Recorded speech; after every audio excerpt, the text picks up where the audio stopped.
Wake up in the morning, get my grind on. Hop in the shower, brush my teeth and get my shine on. Hey, Skylar Mac, we taking trips to different time zones. I feel like E.T. way these bitches tryna follow home. Wake up in the morning, get my grind on. Hop in the shower, brush my teeth and get my shine on.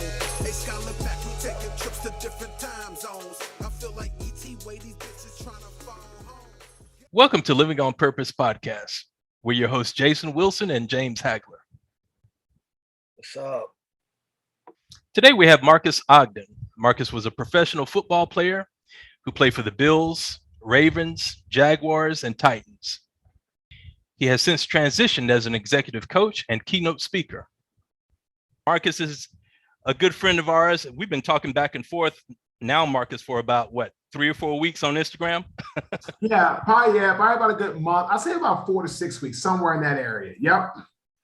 So Marques has a lot of experience as a pro athlete, and now he's a world-renowned speaker. He's been on several programs, including his own podcast show. Tell us about your podcast, Marques. Yeah, Jason, the podcast is called The Lev and Marques Show. And what it does, we interview amazing human beings that all have one thing in common: great stories. They're all about helping others. They all have overcome some type of adversity. They all have gone through some type of perseverance and come out on the other side. We actually interviewed today a guy named William Hung, who was known as the Ricky Martin, Bang Me Baby guy from American Idol. And he talked about how he won a talent show in college, which gave him the self-confidence to go on American Idol. And he didn't win or anything, but he was able to prove to himself that he could face the negativity, the critique, the self-doubt, and get to a place where he could go out and have fun in his life and do something cool. And he did very well with his life after that. And so we interviewed people like that. We had Gus Farad on today, who was an NFL quarterback for 14 years, to Willie Parker, to business owners, to military people transitioning. If there's not a theme of the type of guests we look for, other than them all as being great human beings, again, with great stories. Oh, that's phenomenal. That's great. So Marques, tell us your story about how you became a professional athlete. I know that you were a star in high school and all of that, and your brother played professional football as well. Correct. So I went to St. John's College High School, which is in Washington, D.C. It's the same high school that Kevin Plank, who is the owner and founder of Under Armour, went to. Went to that school. It was an amazing conference. Schools like DeMatha, which is always, ranked across the nation, Gonzaga, Carroll, McNamara, Good Counsel. There was 8 guys from my graduating class across the entire conference that went to the NFL, like Marvin Brown, John Day Owens, Brian Westbrook, just to name a few. Wow. And from there, I didn't really get a lot of scholarship offers. Actually, I got none until the very end from Howard University. And it was awesome because I'm from DC, 1. 2, my dad was a Howard grad. He played football for the Bison back from 1969, 1972. So I got a chance to go there, carry on the legacy. And it was amazing to be in that place of a Howard University lineman that was able to carry on a family bloodline and legacy at Howard. And then from there, ended up being a 4-year starter at Howard, which was, to me, amazing because I'm like, man, I got no scholarship offers to go to college to Howard at the end. If I play a year or 2 at Howard, that's great. Yeah. But I ended up starting as a redshirt freshman at right tackle, and I was a 4-year starter. I was a 3-time All-American, 2-time All-American, and 1-time, I was a 3-time All-Conference and a 2-time All-American. And, from there, I was like, well, what's next? We'll see. And I wanted to work at Merrill Lynch, and I wanted to work, that scene, financial planning, and that was what I was looking to do. But the NFL had other plans, and I went to the Hula Bowl and played there and did very, very well. A guy you'll both know who was actually on my team, was my quarterback in the Hula Bowl, is now the head coach of the Cardinals. Cliff Kingsbury was my quarterback on the team. Just great guy. Mac Brown, who's now, at the time he was at Texas, now he's back at Chapel Hill, was my head coach. And another guy you'll probably know, may not know him, but you'll know his sons, Jack Harbaugh, the father of Jim and John Harbaugh, Right. was my O-line coach. So played in the All-Star game, Hula Bowl, and then I was drafted in 2003 by the Jacksonville Jaguars. And I'm still today, gentlemen, the only offensive lineman ever drafted from Howard University to the National Football League. We've had guys go to the NFL, undrafted free agent, signed for camp, which is great. But I'm the only O-lineman to be ever drafted from Howard University to the National Football League. Wow, that's amazing, man. When you were down at Jacksonville, what kind of diet did you guys do? Was it a plant-based diet? No, I mean, for me, man, like I was big into everything. Big, meat eater, all types of food. When I got to Jacksonville, I was probably about 310, 315-ish. By the time I got done with my first year, I got to be about 325, really working on lifting and running. And, it was actually nice to have the weight room was great, but Howard's weight room was fine. I mean, a bench is a bench, lift's a lift. What I got from the NFL and the teams I played for that didn't get at Howard, it's not Howard's, issue or anything. It's just the way it was. And still, there's not very many colleges that can have this type of environment for their players. Was the dining hall. It was the food. It was the high quality of the meat. It was the high quality of all the things else, the vegetables, the freshness. You could get breakfast, lunch, dinner. That you could come in, you have breakfast, you have lunch, and you could even take dinner home in little to-go boxes. So the type of training table, the type of healthy grilled chicken and grilled turkey and pure turkey meat and pure lunch meat and all these other things, that was not available to me at Howard University. And again, I don't begrudge Howard for that, because in reality, they did the best they could. But the training table and the quality of the food was huge for me getting into the National Football League. The reason why I asked, because I know some football teams use a plant-based diet.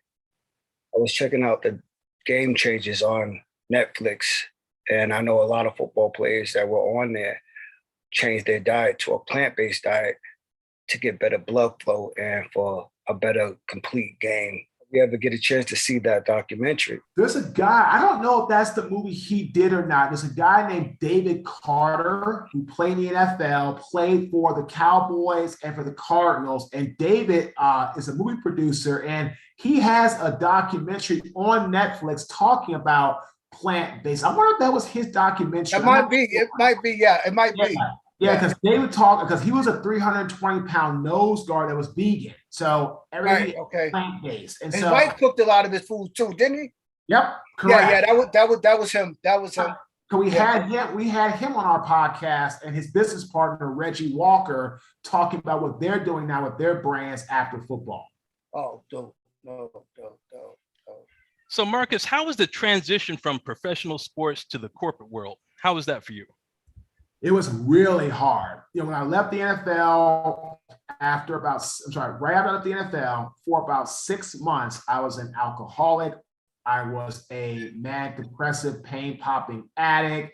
I was a narcotic addict, hydrocodone. I was a gambler. I was a nightlife addict. I had no direction. I had no purpose. I had no structure. Most athletes that end up retiring from their sport, and they end up being in a position where they've got a lot of money and they, things are going well in life, or they may have to kind of get by for a little bit while they try to figure out what to do.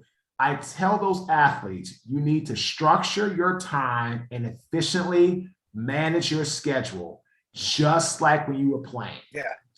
Today in my business, I live by my schedule, live by it. And I'm always privy to understand what's going on with my schedule. Where am I supposed to be? I remember, fellas, when I started my business as a speaker in 2013, I literally was just flying by the seat of my pants. Like, I would train kids in football. So let me go back a little bit. So when I left that, grew this massive company. grew up. It became an 8-figure year business. But unfortunately, gentlemen, I got very egocentric. I got very self-centered. I got very fixated on what I wanted to do in life. And I stopped treating people with respect. I stopped being on time in places. I started just basically feeling I was the best thing walking. And my best employees started to leave the organization. And I'll never forget this. I took on a job for about $4 million, and I started spending, I had to spend about an extra $3 million of change order work that was not expected or planned. And I did it. I exhausted all of my financial resources. The developer and the contractor, when it was time to repay me for that work, they denied my change order. The handshake I did with them didn't mean anything. I had no money left to fight them in court. I end up filing a Chapter 7 complete and total bankruptcy. Wow. I was ruined. I lost it all. Home foreclosed on. Car repossessed in the same day. Both cars repossessed in the same day. When I got down here to Raleigh, only $400 to my name. That was it. And what happened is I was working for Merrill Lynch in Durham for a short time. Wasn't doing well on the practice test. I got fired. All my fault. I went to a construction company the very next day, was fired from that job 5 days later. Construction? Yep. How you get fired from construction, man? That's only physical, man. Hey, because they shut down the sales store that they had because there was a masonry contractor. Oh, okay. So I wasn't working in the field. I was actually in the store. Okay, you was the delegate, right. And they shut the store down. Bam, I'm out of a job. Yeah. So I was working, man, teaching kids football and all that. And I ended up having to take another job as a custodian, working from 10 p.m. till 5 a.m. on the graveyard shift. I made $8.25 an hour. I know you was thinking there was a better way when you was pushing that broom. I knew you had to be thinking that. You know what I'm saying? My dad, when he was working construction and going to boxing at the same time, he said he was while he was digging, he was thinking there's got to be a better way. You know what I'm saying? Real. So then I had my rock bottom moment of clarity where somebody's trash and rotten meat and nasty protruding garbage got over my body, my skin, and my clothes. And that was my wake-up call, gentlemen. And I said, if I don't get out of victim mode right now, I'll be here for the rest of my life. Right. And that's what I did. I fixed myself and I came home and I figured out, what do I want to do with my life? What are my strengths? And you did all this yourself, right? All this, talking to yourself to get yourself back on track. Okay. Oh yeah, because I couldn't afford anything. I didn't have money to hire a coach. I was broke. Right. I thought maybe you want to a facility or something. You know what I'm saying? But just on yourself, that's dope, man. That's very hard to do. People don't understand that's rare when you could do that, man. You know what I'm saying? That's tough. So then from there, man, I figured I was good at communication. I was good at storytelling and wanted to help people. And I launched a speaking business in September 2013. And for 2.5 years, fellas, not one paid job. Free jobs, Boys and Girls Club, Pop Warner, et cetera, but nobody paid me a dime for my work. Wow. Got my first paid job April 2016 for Miller Mock College. They paid me $1,500 for 20 minutes of a speech at their graduation down in Wilmington, North Carolina. Did that job, got coached, got better, learned more. And then now in the last 5.5 years, I've worked for 27 Fortune 500 brands as a speaker, Home Depot, Bank of America, Merrill Lynch. I can go down the list. And I coach people, I consult. I'm a 3-time best-selling author. I'm a co-host of the Levin Marcus Show.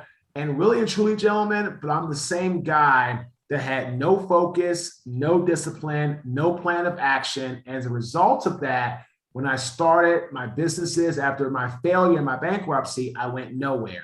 When I started to learn how to get my schedule more intact and how to do things little by little, life got better. And here I am today. No doubt. That's phenomenal, man. No doubt. It take a strong individual up here, you know? Absolutely. But Marcus, when you hit that low point, though, were you married? Did you have a family then, or were you completely single?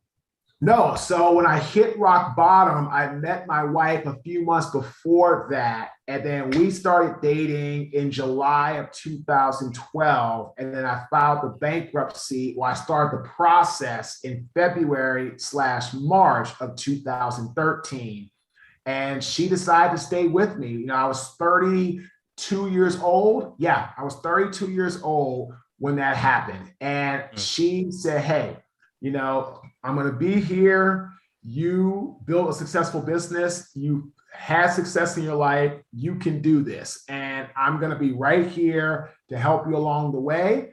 And we stuck together, and it was hard times. That's why my first book is called Sleepless Nights, because it was a lot of sleepless nights, hard work, not really knowing what was going to happen next. And then my life got better as I put my first book out, landed a couple speaking jobs, and started to evolve into doing some leadership, workshops and, academies, and then got into a little bit of coaching, and then got in a little bit of consulting and all this. But people say, Marques, how are you so successful? Like, well, I started this business now, a little over 8 years ago. It was September 2013. We're now in almost November. 8 years. It's been 8 years. And I tell everybody, would you have gone through the no's that I got all of 2013, September going forward, all of 2014, all of 2015, and then finally at the beginning of Q2 of 2016, I get my first paid job. So most people wouldn't make it that far at all. That's the key. You can't give up. You know what I'm saying? You're going to shine at some point, the sun going to come out, man. You know what I'm saying? So you got to keep that on your mind.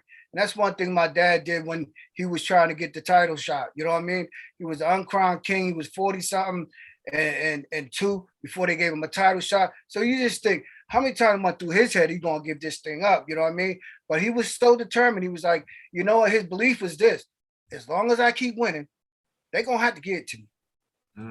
Your dad sounds a lot like Coach Kenny Monday, who was the first Black man to ever win a gold medal in the Olympics in wrestling.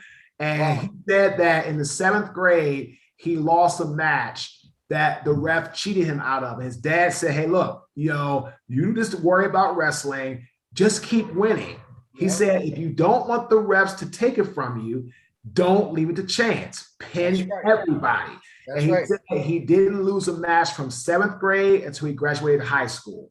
And because of that, he then went on and all different things. Like he said, he's the first Black man to ever win a gold medal in wrestling in Olympic history from any continent, not just African American, a Black man from across the world. So those are the type of people we have on our podcast. Again, gentlemen, amazing stories. No doubt. No Yes. doubt.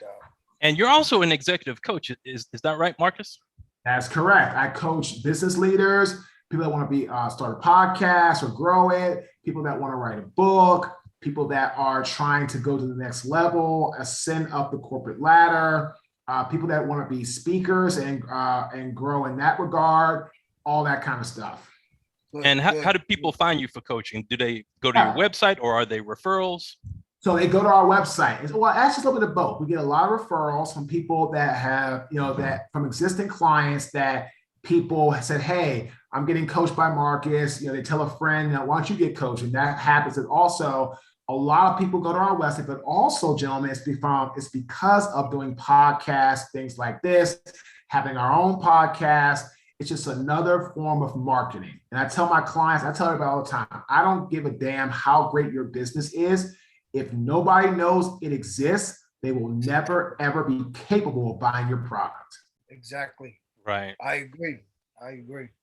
And for Marques, for other players that are making that transition from professional sports to the corporate world, what kind of advice do you give those guys? Figure out your 3 biggest strengths. What do you do well? Are you a good communicator? Can you help people with scheduling, planning, organizing? Are you somebody that's good at coaching? Are you somebody that is good at, connecting people? Do you have a product and or a service that can be bought by consumers that you can help solve a pain point for them. Every individual has strengths. The question is, do you have the mindset to focus on those strengths, improve your weaknesses, of course, but don't dwell on what you don't do well. Figure out what you don't do well, own it, fix it, move on. But figure out what you do best and build your strategy from there. Somewhat just having like, just like playing sports almost, you know what I mean? You know? Absolutely. It's life is like sports and big business are so synonymous. Right. As long as you can take what you've gone through in boxing, football, baseball, basketball, whatever, and figure out how to translate that into content or to communication that business or that business owner can understand, that's where a lot of athletes, I feel, have the challenge. A lot of athletes sometimes don't know how to take their skills, their prowess, their greatness from their sport and then transition and turn it into dialogue that people can understand that are in the corporate sector. And I was just like that. That's why 2013, 14, 15, 16, I mean, I got a couple pages out, nothing substantial. 17 was 2013, September going forward, rest of the year, nothing. 14, 0, 15, 0, 16, I probably got about maybe 3 or 4 jobs. 17, maybe about 5 or 6, maybe 7 or 8 the most. 18, I learned how to take my knowledge from football, my past life, my past experiences, playing the game, and took that information. I was able to transition it into dialogue that people who weren't in sports but are in corporate America could understand. And that's when I started getting larger events, more events, consulting contracts, more coaching clients. And that's why we're having a lot of success today. That's great. Yeah, he's growing. That's my thing. Make progress. You're going to get there. You keep making progress, man. You know what I mean? Amen, man. Keep me going. Keep going forward. So Marcus, as far as your speaking is concerned, what really made the difference in getting more jobs? Was it you getting really, really honest about everything that you had gone through in the past? Or was it more being more relatable as far as what you did in sports and how that relates to where you are with your speaking being able to relate to the audiences I was speaking to, that I speak to, and create for them a challenge and then give them action steps to alleviate that challenge. That's what got me on bigger stages. Like, I just wasn't going up there talking about my story or football or rambling on and on. It is a cohesive, well thought out, well laid out presentation that it hits the points the client needs to have hit and the pain points they're struggling with, along with my story, then a specific challenge to that audience, and then action steps that either speak in their lingo or they'll understand and that they can relate to fix issues and get more progress going in their businesses. Okay, so are there any problems that you see are common amongst people when you give a speech like that? Yeah, a lot of times people don't communicate well. Like, there's 3 parts for any business: marketing, sales, operations. When businesses aren't in sync with each other, each part of the business is not in sync with each other, the business will not thrive. It can survive and maybe just stay afloat, but it won't thrive. So you need to figure out where is the disconnect between those 3 key principal areas of any business. And then from there, create an attack plan to move forward and get it resolved. What's your advice on what kind of motivational speakers to follow? Here's what I tell people. Follow, get inspiration, or maybe some tips from them. Yes. Follow them and try to be like them. No. You need to follow somebody that's about 2 years or less ahead of you, because that's somebody you can do what they're doing, see what's working for them, and adjust accordingly. If you try to follow somebody that's 30, 40 years ahead of you, you'll never catch up. And you'll continuously get frustrated, you'll continue to be in a negative mindset because you're making no progress going forward. Okay, and what are your thoughts on subconscious programming? I think it's everything. Like you have to program your mind to push through negativity. You have to have a strong mindset, a championship mindset where you don't allow things to get into your mindset that are negative or get you off track. So subconscious programming with positive information or positive affirmations is absolutely a great way to go. I agree. Do you do that personally? Of course, yes, absolutely. Yeah, me too. That's right. You don't do it, then you're putting yourself at risk of not getting where you want to go. That's Absolutely. right. That's right. You ain't gonna get nowhere. You know what I'm saying? You stuck right there. You know, you gotta find some way to motivate yourself and to keep yourself going, because that's the competition. That's people gonna be knock you down. People steal dreams. You know what I'm saying? So if you ain't here, it's gonna be a tough road. Got that right. So what kind of subconscious programming do you recommend? I recommend just finding good podcasts that have great people that come on, either host and or guest, that is just positive and uplifting, that's going to get you going in the right direction. It could be personal and professional development. It could be inspiration. It could be, mind enhancement or strengthening, anything where you can get out there and get constant reaffirmation about moving forward positively. That's how I do it for myself every day going forward. And have you Who are tried your inspirations? I love Tony Robbins. I love, Les Brown. I love, Zig Ziglar, all those individuals who have, who have a real strong message of positivity. Those are the people I love to follow and listen to. Who you looked up to? My dad's no longer here, but it was definitely my father when he was here. I mean, all he went through, what he did, the sacrifices for me to be the best of the best. So without a doubt, my dad all day. Right, yeah, because you watched him grow and watched how he did it. And the same way for me, people would tell me, hey, you know how to get there. You know what I'm saying? So always, when I get down or I get stuck in the rut, I always refer back to a lot of things he said, you know what I mean? And it works, man. It works. Real true. Real life there, man. No doubt. Have you tried hypnosis, Marques? I have not, no. Do you recommend it? What do you think about it? I don't really know enough about it, so I can't recommend something I don't know about. I mean, I've heard good things of it from people. I've heard people that didn't really get a lot out of it. So I don't have a thought either way because I haven't done it to really have an informed opinion about it. But I know people that like it and some that don't. So I tell everybody, you need to figure out what works best for you and move forward from there. Would you try it? Would you consider it? Yeah, if it was somebody that I knew that was recommending it to me, that I trusted, and they knew where I could go to see someone specifically that they recommend, sure, I wouldn't mind trying it, but it has to come from a trusted source. Right. Yeah, that's good advice. Well, Marques, thank you so much for being on our show again. How can people find you?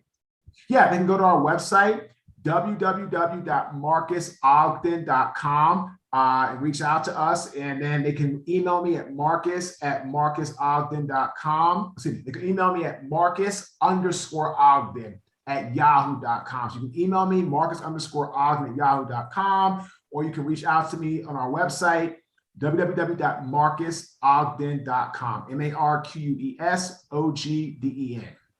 Okay, great. Great meeting you, man. Great. Appreciate it, man. Thanks for having me on, fellas. I really enjoyed it. No doubt. Yeah, we did too, man. Thanks a lot.